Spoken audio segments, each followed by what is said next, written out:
Bom, pessoal, essa é a nossa última aula sobre antropologia e a próxima aula a gente vai falar um pouco sobre os pensadores brasileiros que vão estruturar essa visão antropológica no Brasil, mas de autores propriamente antropológicos são essas aulas aqui, né? E hoje a gente vai falar de talvez um dos mais famosos, aliás, certamente um dos mais famosos autores, que é o Levi-Strauss, né, o Claude Levi-Strauss. O Claude Lévi-Strauss ele tem uma história bem interessante, porque ele tem uma passagem aqui pelo Brasil, quando da fundação da USP, ele veio dar um curso aqui, né? É uma história interessante, assim, né? Porque ele veio para o Brasil meio sem vontade de vir, mas ele achava que conseguiria, nos finais de semana, após as aulas e tal, ir até a Amazônia, ver os índios, lidar com os índios e tal. Não tinha dimensão continental que o Brasil possuía naquela época, né? Então, e ainda possui hoje, né? Então, é uma história interessante, isso que ele veio imaginando que ele poderia conviver com os índios, deixou ele bastante frustrado. Bom, mas vamos lá. O estruturalismo, né? Alguns conceitos básicos para a gente entender esse conceito, né? Primeiro, que o estruturalismo é um método transdisciplinar. O que significa isso? Eu não posso dizer que o estruturalismo ele é predominante na história, ou ele é predominante na sociologia, ou ele é predominante na linguagem. Não. O estruturalismo ele é transdisciplinar, ele perpassa a todas as ciências.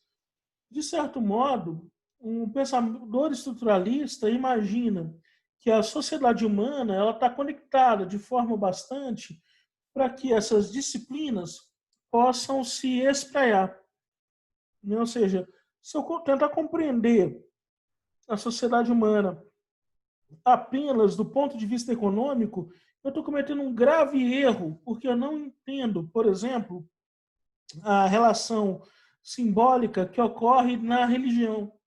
Se eu tento compreendê-la apenas do ponto de vista teológico, eu ignoro, portanto, os elementos importantes que a jurisdição, né, a justiça me daria. Se eu tentar compreender aquela sociedade do ponto de vista jurídico, burocrático, eu estaria abandonando os elementos fundamentais que a linguagem usada por aquele povo me concederia. Portanto, num primeiro momento, os estruturalistas tentam escapar a essas visões unilaterais e imaginar que o pensamento antropológico deveria ser transdisciplinar, ou seja, se utilizar de todas as disciplinas necessárias para compreender a sociedade humana como um todo, a sociedade analisada como um todo. Uma estrutura social, portanto, é um conjunto de fatores que organizam a sociedade, mas invisíveis a ela própria. Então, para que eu estabeleça as estruturas sociais, a sociedade que eu estou analisando não tem ela própria noção ou compreensão ou visão sobre aquelas estruturas. É preciso, portanto, um observador de segunda ordem que, olhando de um ponto de vista externo àquela sociedade, possa, portanto, identificar tais estruturas, justamente por não pertencer a elas. Algo semelhante a eu tentar saber o que está acontecendo fora da minha casa sem fora da minha casa estar. Eu não consigo saber disso porque eu precisaria estar fora dela para ter essa capacidade de lidar com aquele meio externo. Né? É justamente essa visão externa que o Levi-Strauss propõe. Né? Esse observador de segunda ordem que vai olhar para aquela sociedade com um ponto de vista crítico, fazer sobre ela uma análise científica e tenta encontrar, portanto, estruturas, padrões dentro daquela sociedade que se repitam ao longo do tempo. Que sejam, portanto, estruturas duras, imóveis, mesmo diante da ação do tempo. Só podem ser observados mediante, então, essa análise científica. Essas estruturas só podem ser observadas mediante essa análise científica. A organização teórica é capaz de dar sentido aos dados coletados em uma cultura. Então, basicamente, quando o pensador, né, o antropólogo, coleta os dados de uma determinada cultura, observa aquela determinada cultura, ele não tem a visão macro logo de início. Ele passa pela experiência cultural. Porém, mais tarde, na construção de gráficos, no pensamento no reconhecimento de padrões, isso tudo permite que esse antropólogo ele compreenda melhor a forma da estrutura cultural. É por isso que boa parte dos livros do Claude Lévi-Strauss, ou pelo menos uma vasta coleção, reúne inúmeros mitos de sociedades ditas primitivas. Porque, afinal de contas, o que ele está tentando fazer é perceber, reconhecer ao longo desse estudo os em comum entre os mitos fundadores dessas sociedades. Reconhecer que aqueles mitos têm uma origem comum. Essa origem comum pode ser tanto o contato entre essas culturas, quanto a condição humana, que é a proposta dos estruturalistas, uma espécie de condição humana que lhe faz questionar, que faz com que cada ser humano questione sobre as mesmas coisas. Sejam elas a origem da vida, o que acontece após a morte, quem criou aquele lugar onde eles estão, e por aí vai. Né? Recolhendo essa série de narrativas míticas de cada uma da sociedade, de certo modo, o Claude Lévi-Strauss propõe que essa descrição desses mitos seria possível, a partir da leitura deles, encontrar elementos comuns e, portanto, estruturassem a sociedade observada. Bom, o geral explica o específico. Então, o geral seria a estrutura e o específico o contingente, ou seja, o que acontece dentro dos moldes da estrutura.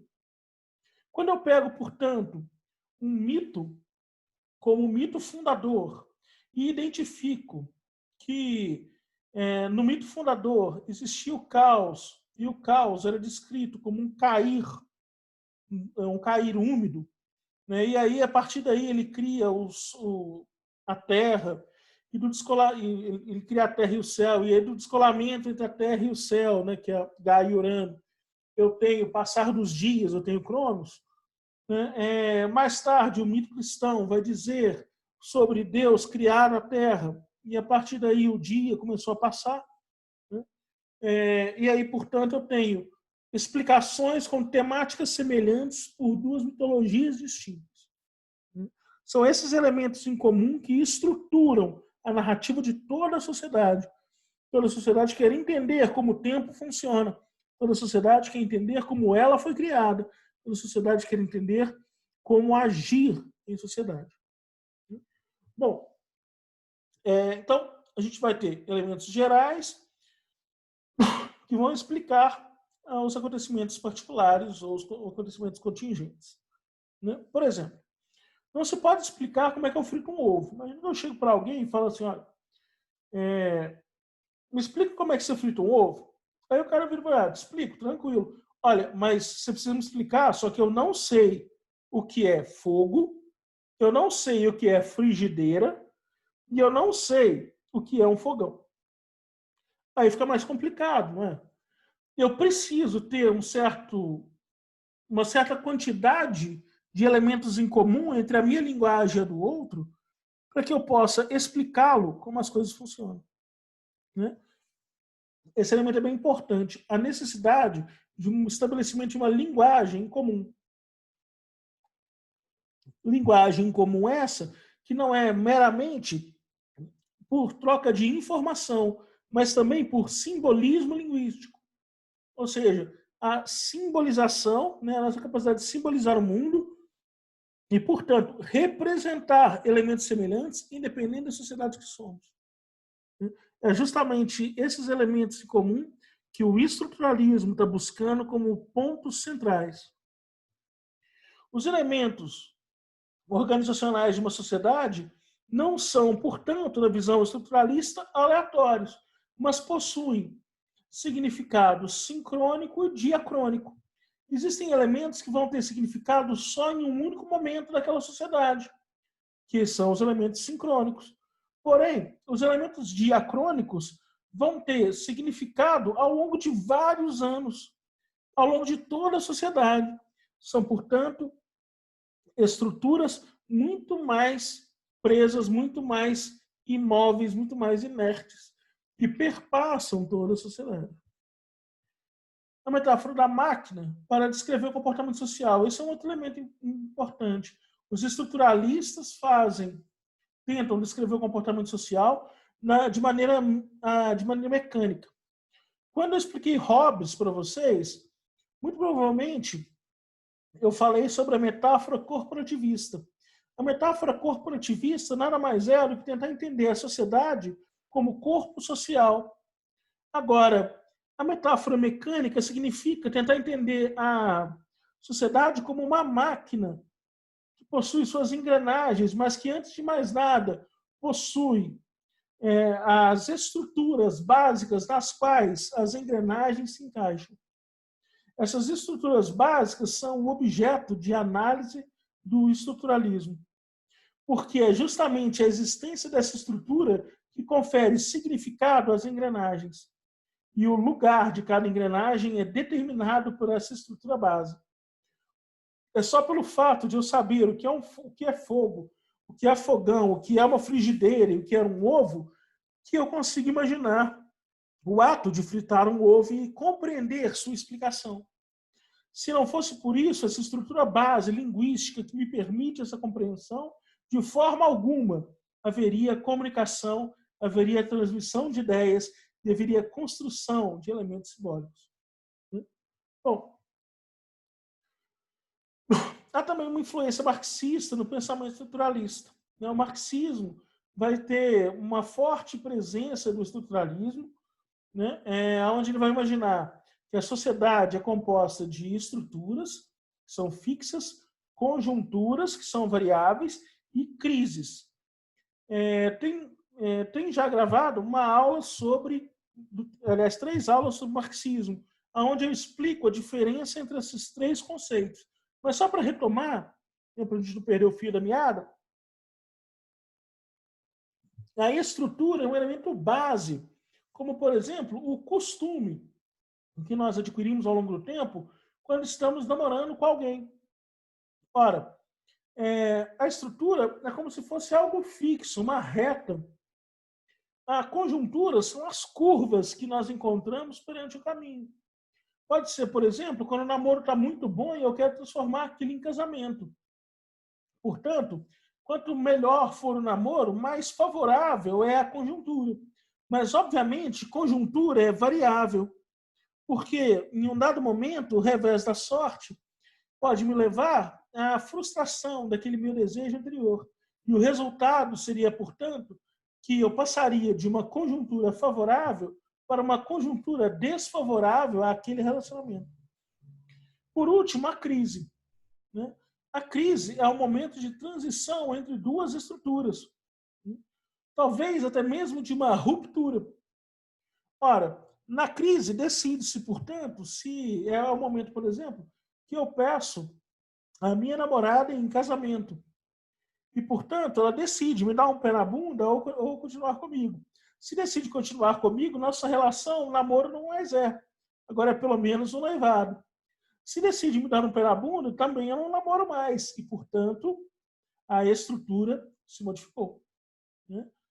Bom, isso foi só uma retomada rápida para a gente poder entender a influência do marxismo, a ideia de que existe uma estrutura que conduz à ação social. Se a gente for falar, por exemplo, do marxismo, ele vai falar sobre uma infraestrutura conduzindo uma superestrutura. São aqueles que dominam as infraestruturas que controlam as superestruturas, o pensamento, as ideias, a ideologia, o conjunto de leis e por aí vai. Bom, a ruptura com a história e com o eu. As estruturas eram vistas pela antropologia como fenômenos supra-históricos. Então, essa estrutura, o estruturalismo, considera que esse elemento né, estrutural, ele é, ele é supra-histórico, ele está além da história. Né? Essas estruturas não se modificam com o passar do tempo. Ao mesmo tempo, o indivíduo perde espaço para a coletividade. Se a estrutura é o que conduz à ação humana, o papel do indivíduo é muito apequenado. Afinal de contas, cada um decide diante de poucas opções, porque a estrutura já determina boa parte de suas ações. Né? Então, por conta disso, a figura do indivíduo perde bastante espaço pela coletividade. Coletividade é essa que está muito mais amarrada, intrincada, presa nas relações estruturais. A antropologia, portanto, deve buscar, numa análise, numa sociedade, o que seja profundo, imutável ou uma explicação da vida social. É a partir daí que a antropologia vai encontrar essas estruturas. E aqui a gente tem uma forte influência da linguística, como a gente vai ver daqui a pouco, principalmente influenciado por um texto do Fernando de Saussure, né? Onde ele vai analisar o modelo linguístico, ele vai descrever a língua. Bem interessante. Vamos lá. Forte influência linguística, principalmente através dos mitos e dos símbolos.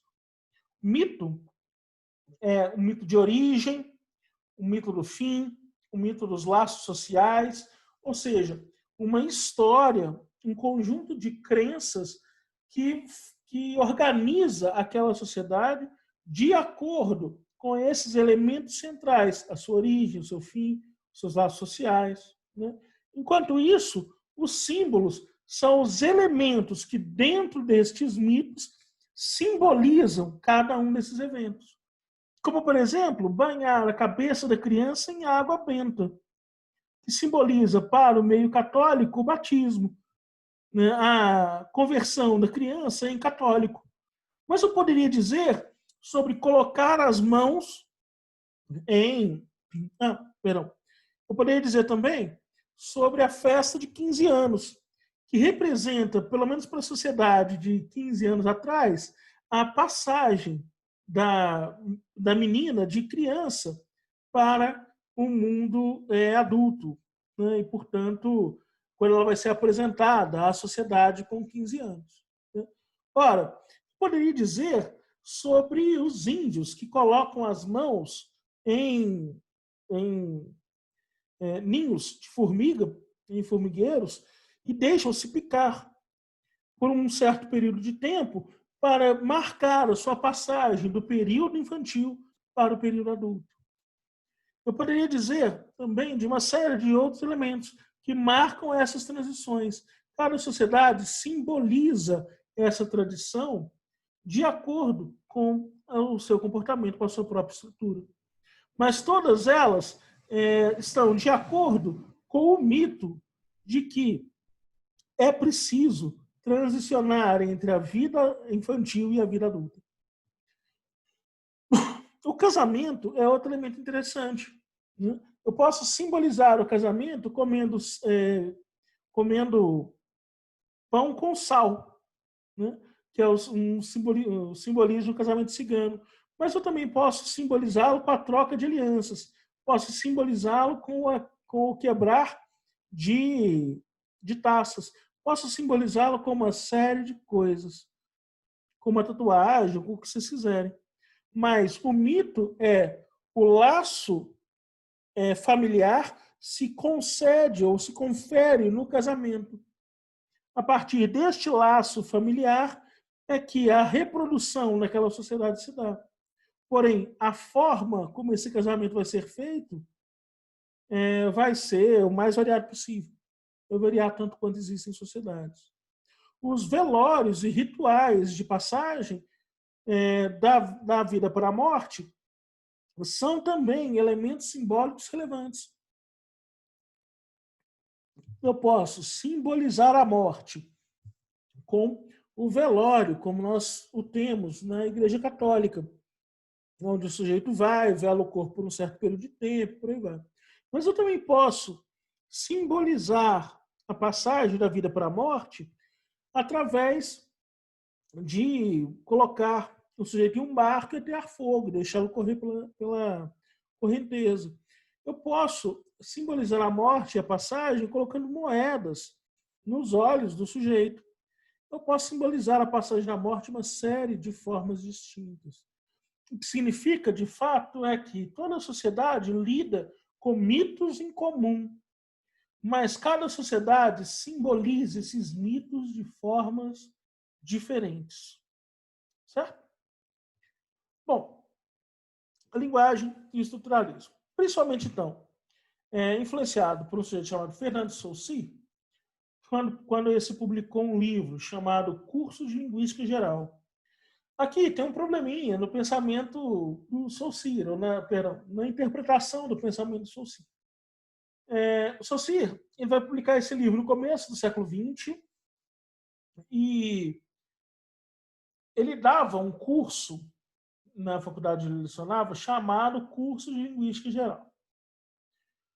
Só que a publicação juntou um monte de cadernos anotados do Saussure e juntou as anotações de alguns alunos. Foram os alunos que compilaram o livro do professor, porque esse livro é publicado póstumamente, ou seja, após a morte do autor. E eu fico muito me imaginando numa situação como essa. Né? Para minha sorte, eu deixo as aulas gravadas e as pessoas poderiam rever. Mas se nas aulas presenciais eu fosse depender da anotação dos alunos para publicar as minhas ideias posterior à minha morte, é bem provável que essas ideias fossem muito diferentes do que o que eu realmente pensei. Mas, seja como for, Curso de Linguística Geral é um livro fundamental. Qualquer aluno de letras vai ler isso no primeiro período. Né? O que o Saussure vai falar? Ele vai distinguir dois elementos importantes da língua. Né?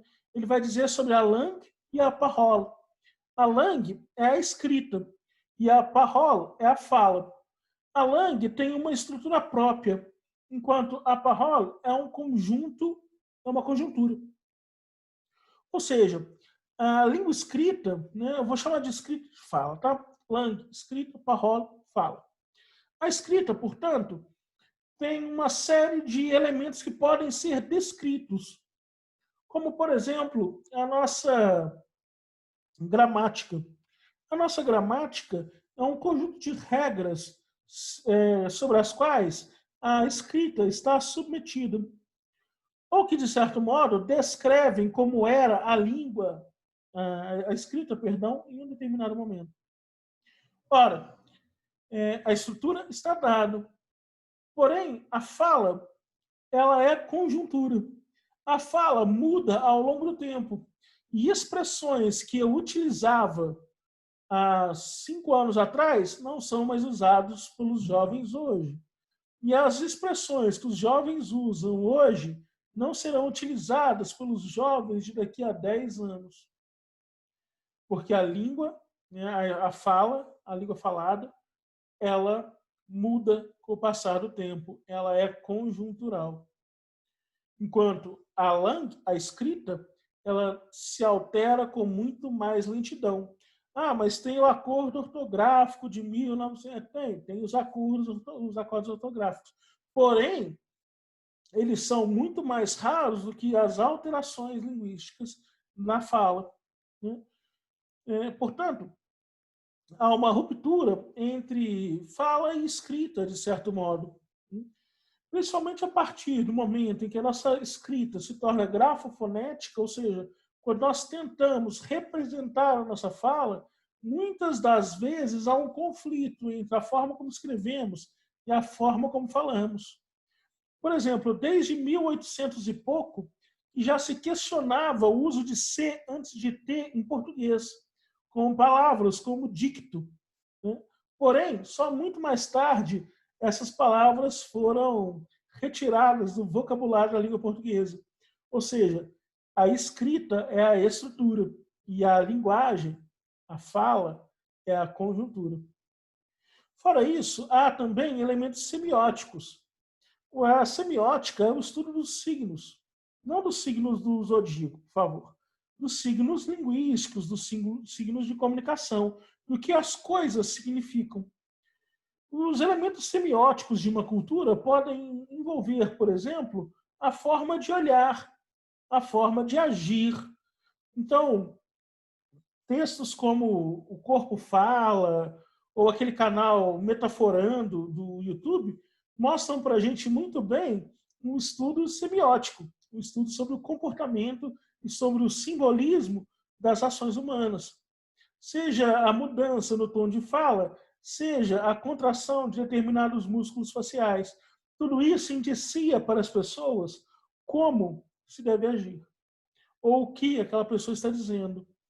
Se vocês mutarem, perdão, se vocês fecharem a tela do computador ou do celular e continuarem só me ouvindo, vocês perdem boa parte do que é a explicação. Porque, afinal de contas, parte integrante da explicação é os gesticulando com vocês para tentar demonstrar ou dar ênfase em determinada palavra. Né? Ou rejeitar uma determinada ideia ou enfatizar uma determinada ideia. Né? É bem interessante o estudo da semiótica. E nisso chegamos finalmente no tal Claude Lévi-Strauss. O Lévi-Strauss vai falar para a gente que ele, primeiro, Lévi-Strauss busca compreender um sistema geral de culturas por meio de mitos e símbolos. Né? Esse é o objetivo dele. Compreender uma espécie de sistema geral de culturas a partir de mitos e de símbolos. Qual que é o problema no pensamento dele? É que se, por um acaso correto ele estiver, há uma espécie de origem comum a todas as culturas. Uma espécie de conjunto geral de mitos que se aplicaria a todas as culturas. E, portanto, é como se esses mitos fossem necessários ao próprio desenvolvimento cultural. Ou seja, se o Claude Lévi-Strauss está certo, esses mitos configuram-se como um modelo determinista da sociedade. Ora, já é um adiantamento grande em relação a evolucionistas. Porque, afinal de contas, os evolucionistas creem que é possível que uma sociedade esteja em um grau evolucionário maior do que o da outra. E o resultado disso seria, bom, a possibilidade de uma sociedade de maior grau evolucionário dominar a outra, transculturalizar a outra. Agora, o Claude Lévi-Strauss vai nos fornecer a ideia de que existem elementos em comum em todas as sociedades.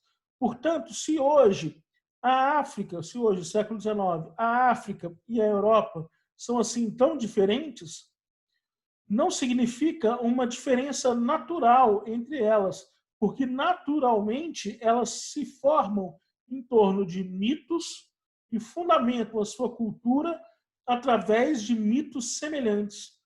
As diferenças que houveram entre essas sociedades foram, de fato, culturais e, portanto, escolhas de cada uma daquelas sociedades. Por conta disso, o Lévi-Strauss, hoje em dia, ele é muito criticado, né, principalmente na interpretação de que talvez não seja muito bem assim, né, que essas diferenças culturais elas se dão não por uma falta de aptidão de uma determinada sociedade em progredir, mas do impedimento causado por outras para que uma determinada sociedade progrida. Forma-se no pensamento estruturalista do Lévi-Strauss uma espécie de teia simbólica que conecta todas as sociedades. E, portanto, elementos em comum são reconhecidos ao longo de todas as sociedades. Ora, um texto que, apesar de não ser diretamente estruturalista, mas onde a gente encontra isso muito bem traçado, é um livro do Harold Bloom, chamado O Cânone Ocidental. Na teoria dele, o Cânone Ocidental. Na teoria dele, ele vai analisar vários textos canônicos do Ocidente e imaginar que existem elementos em comum para traçar uma estrutura entre eles. Né? Da mesma forma, poderíamos encontrar algo semelhante a esse pensamento estrutural no texto do Northrop Frye, Anatomia da Crítica, onde ele imagina ter encontrado uma espécie de quadro que explique todos os textos literários, como se houvessem poucas opções e a combinação restrita dessas opções permitiria a formatação dos textos, né? A exibição dos textos. Portanto, eu posso escrever uma tragédia que seja de determinadas características, ou uma comédia que seja de determinadas características, mas não há tantos gêneros assim, e não há tantas características assim na visão do Northrop Frye. Bom, mas isso é tema para outra aula. Todos os sistemas possuem princípios e semelhanças entre si, né? Então, esses sistemas não são diferentes na sua faixa inicial, mas são, obviamente, diferentes na sua faixa final. A estrutura elementar do parentesco, né? Outro elemento fundamental que ele vai tentar analisar é compreender as regras de parentesco, como essas regras de parentesco se configuram numa sociedade. Afinal de contas, o tabu é um elemento fundamental. O tabu do incesto, principalmente. A pergunta que se faz é: o tabu do incesto, ele é um elemento de lei social ou ele é um elemento natural? Ora, há alguma lei que proíbe o incesto? Provavelmente sim. Porém, toda a sociedade proíbe algum grau de incesto. Será, portanto, que todas as sociedades pensaram a mesma lei? Mas algo que ocorre em todas as sociedades parece muito mais natural do que legislativo. É como se toda a sociedade tivesse tido a mesma ideia, né? É claro que isso se repete, né? Toda a sociedade também proíbe, de alguma forma, o assassinato, né? A não ser que tenha um caráter ritual. Assim como toda a sociedade proíbe, de alguma forma, o incesto. Perceba, não necessariamente o incesto praticado entre, entre pai e filha, ou entre mãe e filho, e por aí vai. Mas cada sociedade organiza o sistema de incesto de maneira distinta. Eu vou mostrar no próximo slide para vocês como se formata o incesto em algumas sociedades tribais toteicas. Mas, basicamente, o que eu quero mostrar é essa questão de se o tabu do incesto é uma lei social e que, portanto, foi criada espontaneamente por essas sociedades a partir dessa leitura social dos problemas que aquela sociedade passou. Mas, já que toda a sociedade criou essas leis, essa lei não deveria ser natural. Só que, se é natural, ainda assim é uma restrição provocada pela natureza é bastante estranha. Afinal de contas, a natureza é instintiva, é desejo. Né? Então, a figura do incesto e do tabu ela é muito esquisita dentro da nossa sociedade. Né? Bom, a defesa da reciprocidade, né? Dar, receber e retribuir, que eu falei para vocês quando a gente pensou um pouco sobre o Marcel Mauss. Né? Existem, portanto, regras naturais, mas a cultura, né? Existem regras naturais, mas a cultura determina tudo que é debaixo, tudo que é deixado ao acaso. Né? Então, tem lá um conjunto de regras naturais, mas tem algumas coisas que a natureza não determina. Por exemplo, naturalmente as sociedades tendem a se reproduzir. Portanto, tende a haver sexo entre homens e mulheres, porque isso leva à reprodução da sociedade. Né? Isso em sociedades toteicas, onde, obviamente, você não tem recursos como bebês de proveta, esse tipo de coisa. Então, a sociedade tende a se reproduzir. Entretanto, o apetite sexual por determinada pessoa vai ser um elemento cultural, que leva em consideração também elementos da natureza, mas não só eles. Ora, A natureza determina, portanto, a necessidade de reprodução. A cultura, no entanto, se pergunta quem é mais atraente naquela sociedade para que eu possa me reproduzir. É claro que existem elementos naturais que conduzem à atração sexual.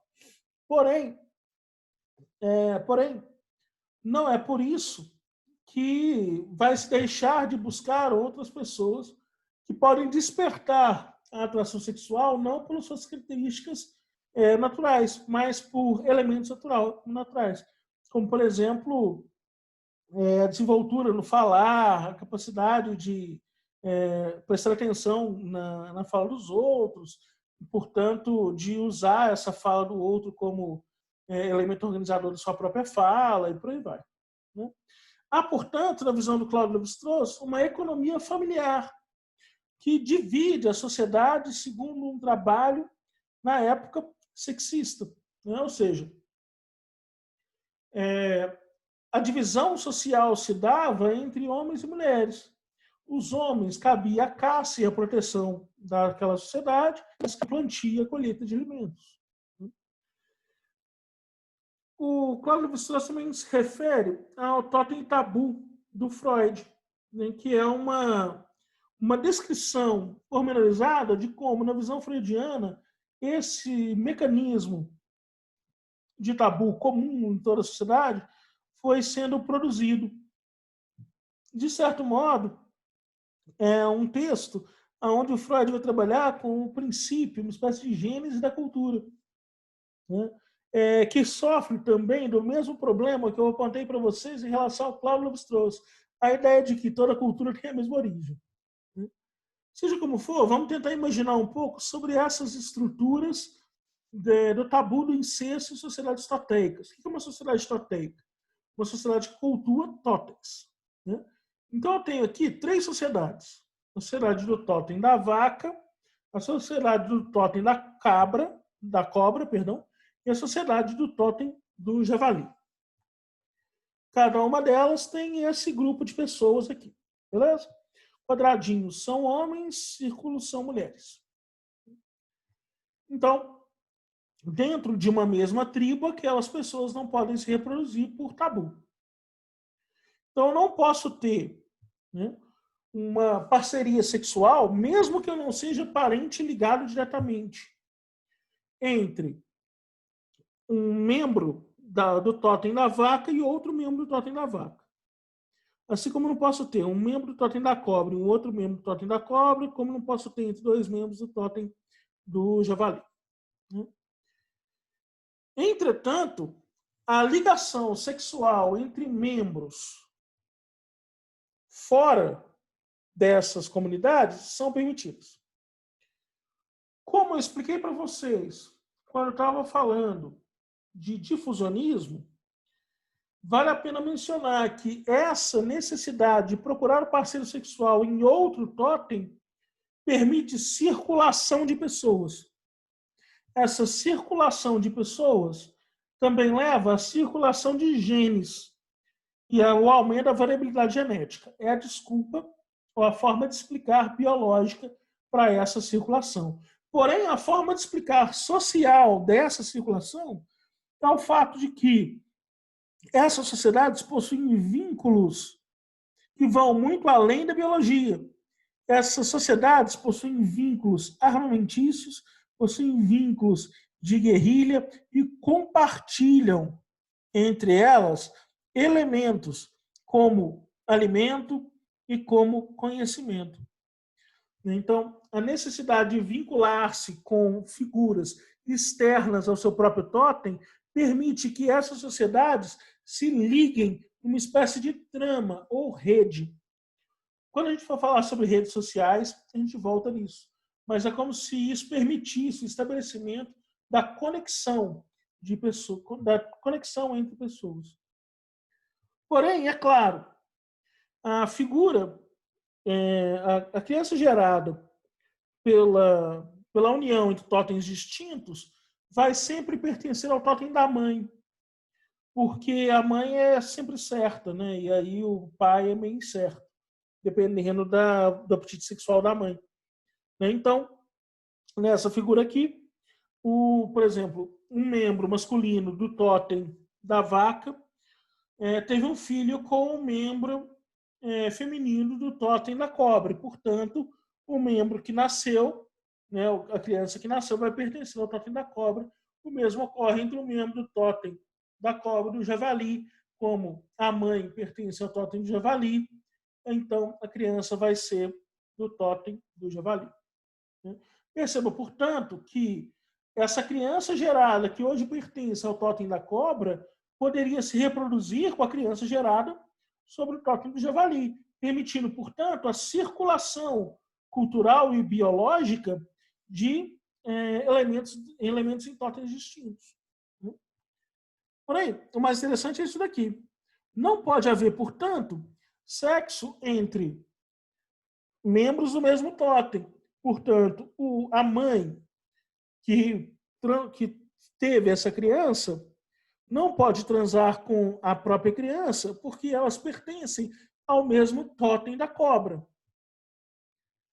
Porém, quando o pai, que pertence ao totem da cobra, transasse com a criança, né, que mais tarde tornaria adulta, do totem do javali, dentro desta comunidade isso seria permitido. Porém, não seria permitido, por exemplo, a criança ou a mulher dentro da sociedade do javali, né, do totem do javali, que ela praticasse sexo com um tio, por exemplo, que pertence junto à mãe, né, daquela sociedade. Né, ou com uma outra pessoa qualquer que não tem relação consanguínea, mas que pertence ao mesmo totem. Então, essa relação ela vai para além dos princípios biológicos. Ela esbarra ou ela vai ao encontro de princípios sociais, do estabelecimento de uma circulação simbólica, de uma relação simbólica que vai direcionar os rumos dessa sociedade. Certo? Galerinha, por enquanto é isso. Eu ainda quero falar um pouco sobre o pensamento do Brasil e tal, como que ele vai afetar a cultura contemporânea, quais são as visões da antropologia sobre algumas questões sociais e tal. Mas eu vou dizer isso na próxima aula. Tá? Um grande abraço, povo. Até mais. Falou.